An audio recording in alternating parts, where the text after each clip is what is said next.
Hola, soy Eli, un gusto enorme saludarte. Vamos a hablar de un tema de biología que tiene mucho interés y que además de ello pues tiene la explicación acerca de lo que es el crecimiento poblacional. Ya mencionábamos, sería como que algo totalmente fuera de lugar el que hubiese una especie que se multiplicara y se reprodujera sin ningún control, imagínate, ¿no? Parte de ello, pues sí, ya hemos tenido hay algunas situaciones en las cuales estos fenómenos ocurren, sin embargo hay factores que equilibran este asunto, que limitan ese crecimiento desacelerado, ¿cierto? Entonces, a nivel biológico vamos a hablar el día de hoy de qué factores limitan o favorecen el crecimiento de las poblaciones. Existen ciertos parámetros que van a limitar este crecimiento. Mencionábamos que existen crecimientos de tipo exponencial y de tipo logístico. Algunos de ellos, caso de las bacterias, son más vinculadas al aspecto exponencial. Esto significa que pueden tener a partir de un individuo millones y millones, sin embargo hay mecanismos que contrarrestan este asunto. Vamos a ver entonces, si nosotros hablamos de esta parte, ciertos factores van a permitir lo que sería la nivelación de este asunto. ¿Qué factores participan directamente? Vamos a hablar de lo que es el suministro de alimentos. Ese suministro de alimentos, pues vamos a ver que las poblaciones a veces crecen en forma más acelerada que lo que puedan producirse para llevar a cabo su alimentación. Por tanto, este se adhiere como uno de los factores que limita ese crecimiento. No hay tantos alimentos, no son suficientes, por lo tanto, pues obviamente al ser un alimento insuficiente, pues la población se ve limitada. Otro aspecto también es el tamaño de la población. Ya mencionábamos que pese a que están distribuidas de forma geográfica y de acuerdo a su especie, hay algunas que comparten territorio. Entonces, en esta situación se presenta lo que es la competencia.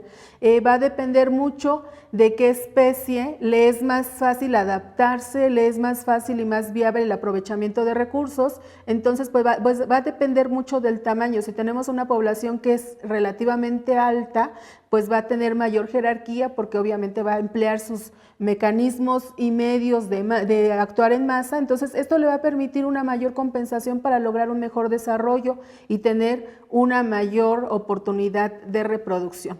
Otro aspecto son los recursos. Mencionábamos que dentro de un ecosistema tenemos la suma de los factores del entorno, los factores físicos o inertes, y también de todos los factores que son de tipo biótico. Todas esas interrelaciones, recordemos que a partir de las redes tróficas, todos están interconectados. Hay dependencia directa o indirecta, por lo tanto, pues si no hay tantos recursos, va a ocasionar pues una situación en la cual no le va a ser posible a una población desarrollarse, reproducirse y obviamente tener la generación de poder generar mayor cantidad de organismos. Esto pues lamentablemente ha posicionado a muchas especies, tanto del reino Animalia como del reino Plantae, los han posicionado en la lista de especies en peligro de extinción. Ahora, también tenemos los llamados factores limitantes. Estos, como su nombre nos indica, van a ser aquellos que van a aparecer para tratar de limitar o para tratar de erradicar o ya prácticamente frenar lo que sería el crecimiento acelerado de una población. ¿Qué factores limitantes tenemos? Pues las tasas de mortalidad. Hay especies que son muy sensibles a los cambios, que no tienen una situación de adaptabilidad o bien de resistencia y por tanto al presentarse un factor atípico dentro de lo que es su situación de vida, ¿qué va a ocurrir? Pues son factores que van a incidir directamente en su tasa de mortandad. Van a comenzar a morir los individuos de esa especie, los organismos de esa especie, entonces ¿qué va a ocurrir?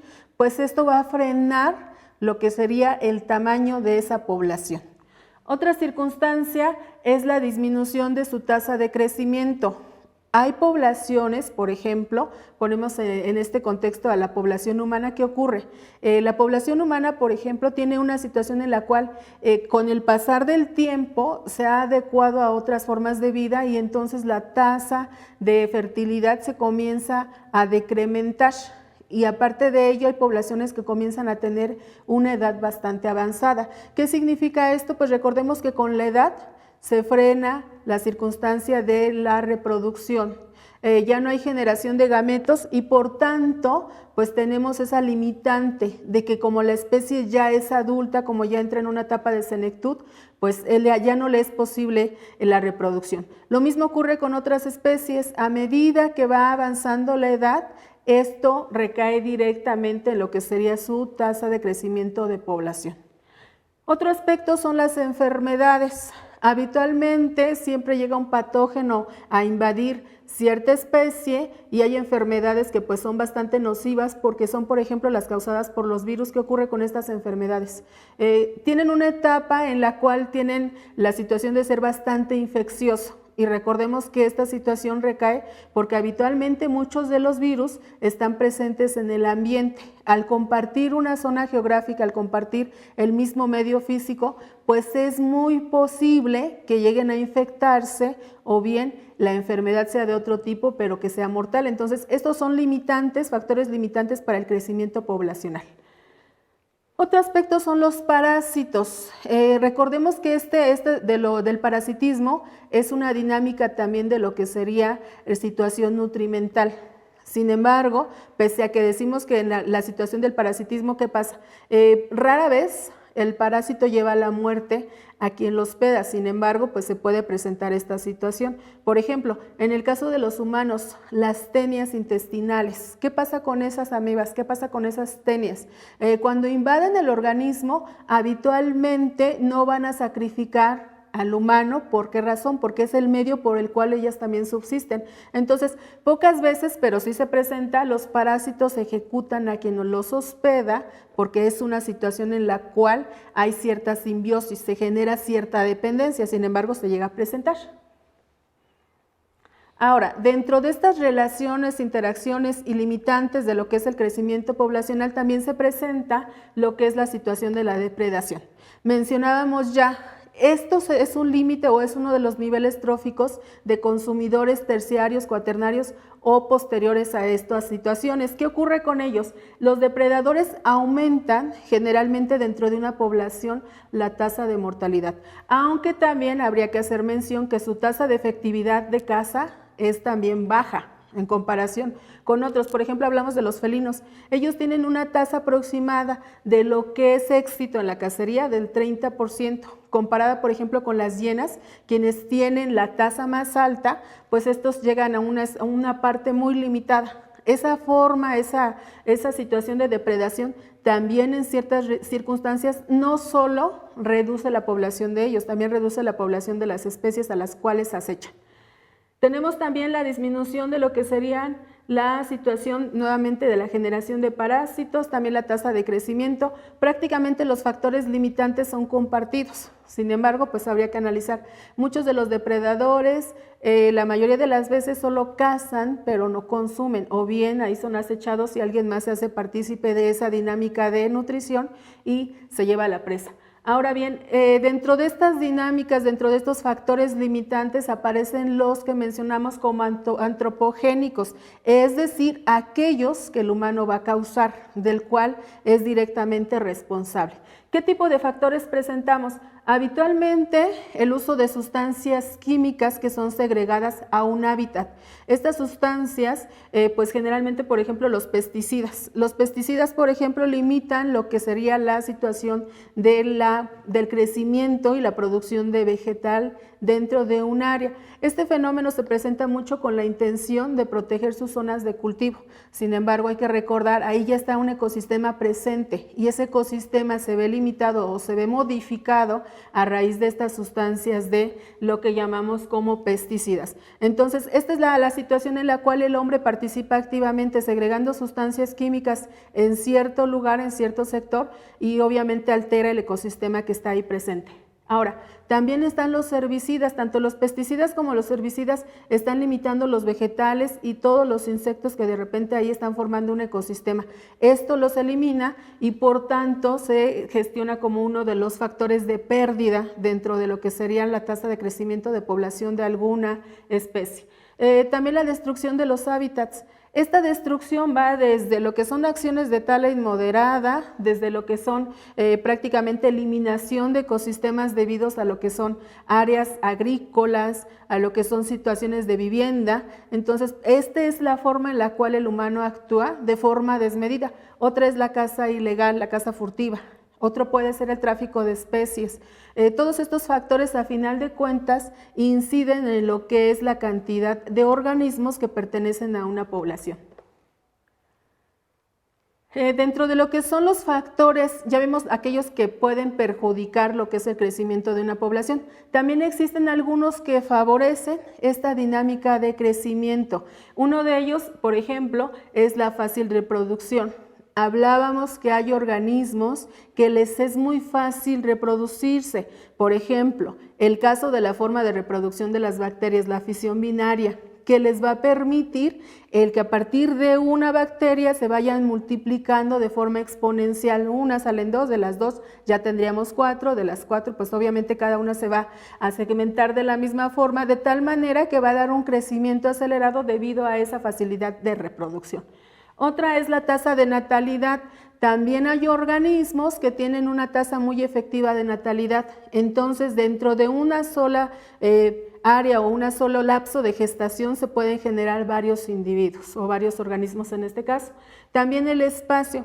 Hay especies que comparten espacio y hay otras que habitualmente tienen un espacio ilimitado o bien les es muy fácil adaptarse y de esa forma pueden hacer uso de una zona geográfica.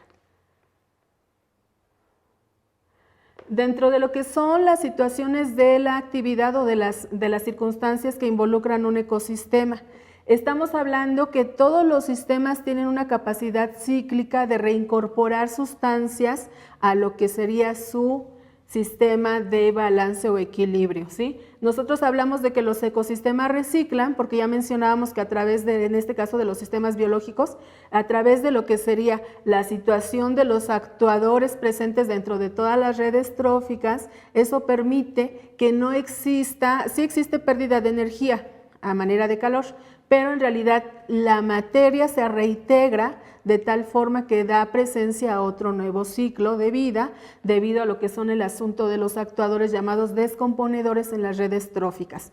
Entonces, hablamos en esta parte de que no tenemos sustancias que se puedan desperdiciar o no tenemos sustancias que puedan ya no actuar dentro de los ecosistemas.